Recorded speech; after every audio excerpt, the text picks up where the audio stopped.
കേന്ദ്രാവഗണനയ്ക്കെതിരെ രാജ്യ തലസ്ഥാനത്ത് അന്നും ഇന്നും കേരളത്തിന്റെ മുദ്രാവാക്യം ഉയർന്നിട്ടുണ്ട്. ഈ അടുത്ത കാലത്താണ് മുഖ്യമന്ത്രിയും മന്ത്രിമാരും ഡൽഹിയിലെ ജന്തർ മന്ദറിൽ നരേന്ദ്രമോദി സർക്കാരിനെതിരെ പ്രതിഷേധിച്ചത്.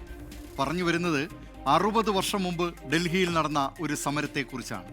1967 അന്ന് പ്രധാനമന്ത്രിയായിരുന്ന ഇന്ദിരാഗാന്ധിയുടെ വസതിക്ക് മുന്നിൽ നടന്ന കമ്മ്യൂണിസ്റ്റ് എംപിമാരുടെ പ്രതിഷേധം. അന്ന് സമരക്കാർക്കിടയിലേക്ക് ഇറങ്ങി വരുന്ന ഇന്ദിരാഗാന്ധിയെയും കാണാം ഭൂതക്കണ്ണാടി.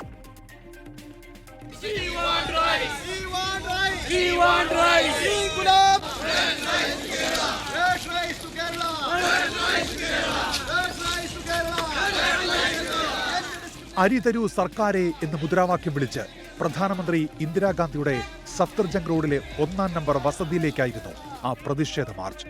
കേരളത്തിൽ നിന്നുള്ള 15 എംപിമാരുടെ പ്രതിഷേധത്തിന്റെ മുൻനിരയിൽ AKGയും PK വാസുദേവൻ നായരും EK നായനാരും സുശീല ഗോപാലനും.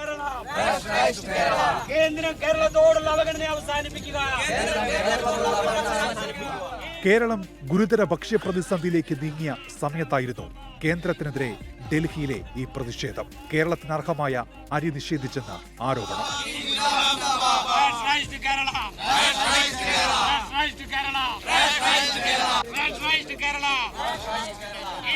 പ്രധാനമന്ത്രിയുടെ വസതിക്ക് മുന്നിൽ പോലീസും സമരക്കാരും തമ്മിൽ വാക്കേറ്റവും ഉന്തും തള്ളും.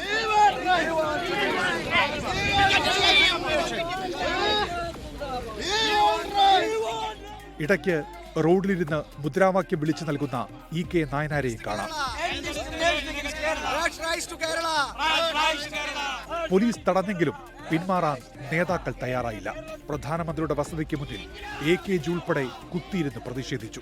ഒടുവിൽ ഇന്ദിരാഗാന്ധി തന്നെ സ്ഥലത്തേക്ക്.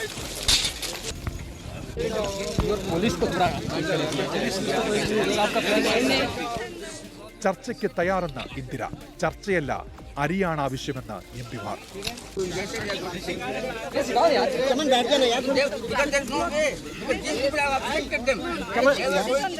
അങ്ങനെ ആ സമരം ചരിത്രത്തിൽ ഇടം നേടി. Election desk 24.